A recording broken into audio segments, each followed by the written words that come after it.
로마서 8장 1절부터 제가 읽습니다. 그러므로 이제 그리스도 예수 안에 있는 자에게는 결코 정죄함이 없나니 이는 그리스도 예수 안에 있는 생명의 성령의 법이 죄와 사망의 법에서 너를 해방하였음이라. 율법이 육신으로 말미암아 연약하여 할 수 없는 그것을 하나님은 하시나니 곧 죄로 말미암아 자기 아들을 죄 있는 육신의 모양으로 보내어 육신의 죄를 정하사 육신을 따르지 않고 그 영을 따라 행하는 우리에게 율법의 요구가 이루어지게 하려 하심이니라. 육신을 따르는 자는 육신의 일을, 영을 따르는 자는 영의 일을 생각하나니 육신의 생각은 사망이요 영의 생각은 생명과 평안이니라. 육신의 생각은 하나님과 원수가 되나니 이는 하나님의 법에 굴복하지 아니할 뿐 아니라 할 수도 없음이라. 육신에 있는 자들은 하나님을 기쁘시게 할 수 없느니라. 만일 너희 속에 하나님의 영이 거하시면 너희가 육신에 있지 아니하고 영에 있나니 누구든지 그리스도의 영이 없으면 그리스도의 사람이 아니라. 또 그리스도께서 너희 안에 계시면 몸은 죄로 말미암아 죽은 것이나 영은 의로 말미암아 살아있는 것이니라. 예수를 죽은 자 가운데 살리신 이의 영이 너희 안에 거하시면 그리스도 예수를 죽은 자 가운데 살리신 이가 너희 안에 거하시는 그의 영으로 말미암아 너희 죽을 몸도 살리시리라. 아멘. I'll be preaching in Korean and just reversing last Good Friday. You can follow up the screen of the message that I'm preaching in Korean today. 할렐루야. 예수님 다시 사셨습니다. 우리 옆에 계신 분들께 우리 해피 이스터 우리 인사 먼저 하겠습니다. 해피 이스터.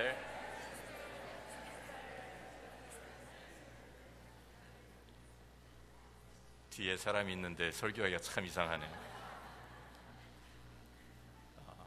부활의 날입니다. 생명의 날입니다. 승리의 날입니다. 우리 죄를 위해서 십자가에서 죽으시고 장사되었던 우리 주님께서 죄와 죽음의 권세를 이기시고 무덤 문을 여시고 부활하신 복된 날입니다.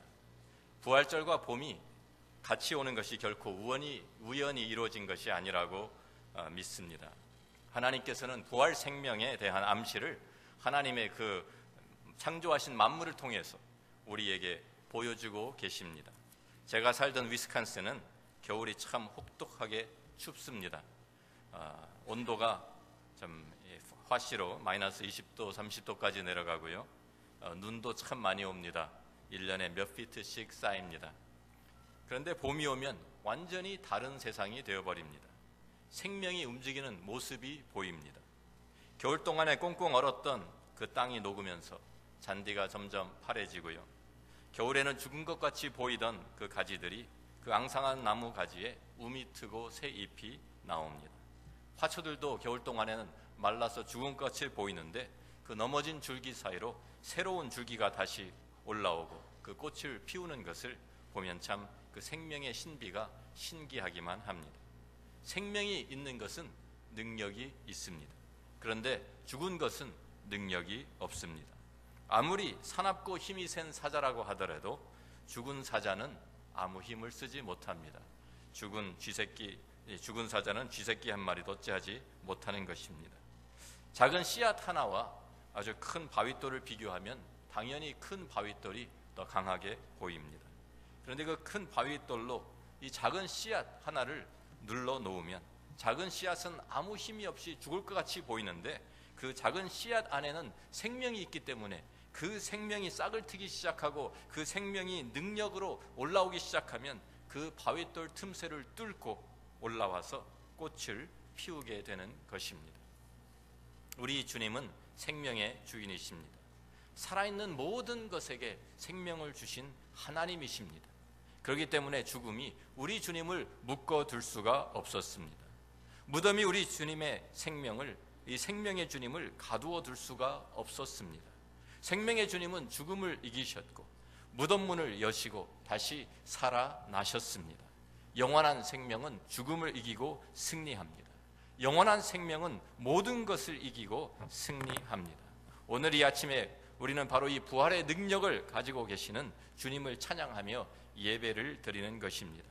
그런데 우리가 또한 이 아침에 함께 기뻐하는 것은 주님께서 이 영원한 생명, 부활의 능력을 우리에게도 주셨다는 이 사실 때문입니다. 오늘 로마서 8장의 본문 말씀을 보면 이 사실이 분명히 나와 있습니다. 먼저 로마서 7장으로 돌아가 봅니다. 사도 바울은 육신에 속하여 죄 아래 팔린 사람의 모습을 먼저 보여주고 있습니다. 아무리 노력해도 선을 행할 수 없는 자기 자신의 모습을 보면서 절망하고 탄식하는 모습입니다. 로마서 7장 24절 말씀입니다. 오호라 나는 곤고한 사람이로다. 이 사망의 몸에서 누가 나를 건져내랴. 그러나 그는 곧바로 이 절망적인 상태에서 우리를 건져내실 분을 소개하고 있습니다. 우리 주 예수 그리스도로 말미암아 하나님께 감사하리로다. 이 절망적인 사망의 몸에서 건져내실 분은 바로 예수 그리스도라고 우리에게 소개하고 있는 것입니다. 그러면서 로마서 8장 1절 2절은 이제와는 완전히 다른 톤으로 시작을 합니다.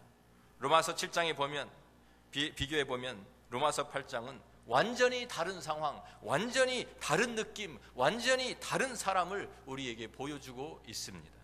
그러므로 이제 그리스도 예수 안에 있는 자에게는 결코 정죄함이 없나니 이는 그리스도 예수 안에 있는 생명의 성령의 법이 죄와 사망의 법에서 너를 해방하였음이라. 로마서 7장 24절의 말씀이 패배자의 절망적인 탄식이었다고 하면 로마서 8장 2절은 자유자가 된 크리스천의 승리의 외침입니다. 우리 모두가 다 사도 바울과 같이 이 승리의 외침에 동참하고 싶습니다. 그런데 너무나도 많은 크리스천들이 로마서 7장에 계속 머물면서 나는 곤고한 사람이라고 탄식만 하고 있습니다. 어떻게 해야 이 승리의 외침이 나의 것이 될 수 있을까요? 승리의 비결이 도대체 무엇입니까? 로마서 7장을 보면 자기 자신을 가리키는 나 혹은 내라는 이 단어가 계속 반복해서 나옵니다. 너무 많이 나옵니다. 세어볼 수 없을 정도로. 그런데 로마서 8장에 가면 이 단어가 다른 단어로 대치가 됩니다. 성령 혹은 영이라는 이 단어가 20번 이상이나 나오고 있습니다. 생명의 성령이 바로 승리의 비결인 것입니다. 우리가 길을 가는데 큰 바위돌 하나가 길에 떨어져서 길을 막고 있다고 생각해 보십시오. 우리가 나가서 아무리 우리 힘으로 밀어도 꿈쩍하지 않습니다. 그런데 우리에게 크레인이 있다든지 아니면 불도저가 있다든지 아니면 다이너마이트가 있어서 폭파시켜버리면 이야기가 달라집니다. 우리는 힘들이지 않고 우리의 힘을 들이지 않고 이 바위돌을 치울 수 있습니다. 우리 안에 있는 육신, 우리 안에 있는 그 죄성은 바로 이 바위돌과 같습니다. 우리 스스로의 힘으로는 어쩔 수가 없습니다. 우리가 아무리 노력한다고 되는 것이 아닙니다. 로마서 8장 7절 8절 말씀 보면 여기 이것을 분명히 밝혀줍니다. 육신의 생각은 하나님과 원수가 되나니 이는 하나님의 법에 굴복하지 아니할 뿐 아니라 할 수도 없음이라. 할 수도 없음이라. 육신에 있는 자들은 하나님을 기쁘시게 할 수 없느니라 그랬습니다. 우리 힘으로는 절대로 하나님을 기쁘시게 할 수 없습니다. 하나님을 기쁘시게 하는 삶을 살 수도 없습니다. 그런데 우리 안에 하나님의 영, 그리스도의 영, 성령이 거하시면 이야기가 달라집니다. 로마서 8장 9절 계속해서 우리가 보면 만일 너희 속에 하나님의 영이 거하시면 너희가 육신에 있지 아니하고 영에 있나니 누구든지 그리스도의 영이 없으면 그리스도의 사람이 아니라 또 그리스도께서 너희 안에 계시면 몸은 죄로 말미암아 죽은 것이나 영은 의로 말미암아 살아있는 것이니라. 예수를 죽은 자 가운데 살리신 이의 영이 너희 안에 거하시면 그리스도 예수를 죽은 자 가운데 살리신 이가 너희 안에 거하시는 그의 영으로 말미암아 너희의 죽을 몸도 살리시리라 말씀하였습니다. 우리 안에 이 성령이 거하시는 것입니다. 예수 그리스도께서 우리 죄를 대신하여 십자가에 달려 돌아가셨고 3일 만에 부활하신 것을 우리가 믿고 그 예수님을 나의 구세주로 나의 구주로 영접한 모든 사람 안에 이 성령이 거하십니다. 성령을 통해서 우리는 예수님과 하나가 되었고 예수님은 성령을 통해서 우리 안에 살아 계시는 것입니다. 그래서 사도 바울은 갈라디아서 2장 20절에 내가 그리스도와 함께 십자가에 못 박혔나니 그런즉 이제는 내가 산 것이 아니요 내 안에 그리스도께서 사시는 것이라 고백했습니다. 이제 내가 육체 가운데 사는 것은 나를 사랑하사 나를 위하여 자기 자신을 버리신 하나님의 아들을 믿는 믿음 안에서 사는 것이라. 바로 이것이 비결인 것입니다. 이 성령이 어떠한 분입니까? 생명의 영이십니다. 부활의 영입니다. 능력의 영입니다. 예수님을 죽은 자 가운데서 살리신 바로 그 영입니다. 바로 그 같은 성령이 지금 우리 안에서 살아서 역사하고 계시는 것입니다. 성령을 통해서 그 하나님의 부활의 능력이 지금도 우리에게 공급되고 있는 것을 믿으시기 바랍니다. 마치 사고를 당해서 피를 철철 흘리며 죽어가는 사람에게 그 사람을 병원으로 실어가서 건강한 피를 수혈하면 생명이 공급되어서 다시 살아나듯이 성령은 하나님의 생명을, 하나님의 능력을 우리에게 공급해 주시는 것입니다. 그래서 이제는 내가 내 힘으로 사는 것이 아니라 내 안에 그리스도께서 사시는 것입니다. 내 힘으로 사는 것이 아닙니다. 그리스도께서 그리스도의 힘과 능력으로 내 안에 사시는 것입니다. 그런데 많은 사람들이 이 부활의 능력을 알지 못하기 때문에 패배자와 같이 살아가고 있습니다. 마치 죽은 사람이 꼼짝하지 못하는 것처럼, 아무것도 하지 못하는 것처럼, 무덤에 갇혀 누워있는 사람처럼 아무것도 할 수 없다고 생각하면서 살아갑니다. 전에는 그랬습니다. 전에는 우리 모두가 죄에게 종살이하면서 죄성이 시키는 대로 우리는 끌려다닐 수밖에 없었습니다. 그래서 하나님의 법에 순종할 수도 없었습니다. 에베소서 2장 1절부터 말씀을 보면 그는 허물과 죄로 죽었던 너희를 살리셨도다. 그때 너희는 그 가운데 생하여 이 세상 풍조를 따르고 공중의 권세 잡은 자를 따랐으니 곧 지금 불순종의 아들들 가운데서 역사하는 영이라. 전에는 우리도 다 그 가운데서 우리 육체 욕심을 따라 지내며 육체와 마음에 원하는 것을 하여 다른 일과 같이 본질상 진노의 자녀이었더니, 그러죠. 허물과 죄로 우리는 죽었었습니다. 그런데 더 이상 우리는 죽은 사람들이 아닙니다. 에베소서 2장 4절 6절을 계속해서 보면 우리에게 이렇게 말씀합니다. 긍휼이 풍성하신 하나님이 우리를 사랑하신 그 큰 사랑을 인하여 허물로 죽은 우리를 그리스도와 함께 살리셨고 너희는 은혜로 구원을 받은 것이라 또 함께 일으키사 그리스도 예수 안에서 함께 하늘에 앉히셨다고 말씀합니다. 예수 그리스도가 살아나셨을 때 우리도 그 안에서 함께 생명을 얻게 되고 함께 일으킴을 받은 것입니다. 우리는 그리스도와 함께 연합되어서 영적으로 다시 살아난 사람들입니다. 부활의 생명은, 부활의 능력은 예수님이 이 땅에 재림하시고 우리가 육체적인 부활을 경험해야만 우리가 그때부터 누릴 수 있는 것이 절대로 아닙니다. 우리는 지금 바로 여기서 우리와 함께 하시는 성령으로 말미암아 이 생명을, 부활의 능력을 공급받고 지금도 누릴 수 있는 것입니다. 만약에 어떤 사람이 수백만 불의 돈이 은행에 있는데 그것을 쓰지 않고 굶어 죽고 있다고 하면 얼마나 기가 막힌 일이겠습니까? 생수의 강이 바로 옆에 흐르고 있는데 우리가 목말라 죽고 있다고 하면 얼마나 바보 같은 일입니까? 우리에게 하나님의 무한한 자원이 있는데 아무런 힘과 능력이 없는 사람처럼 살고 있다고 하면 얼마나 답답한 노릇입니까? 왜 할 수 없다고 하십니까? 생명의 능력으로, 생명의 그 성령으로 할 수 있습니다. 왜 낙심하십니까? 부활의 능력으로 다시 일어날 수 있습니다. 왜 안 된다고 하십니까? 주님의 사랑으로 될 수 있습니다.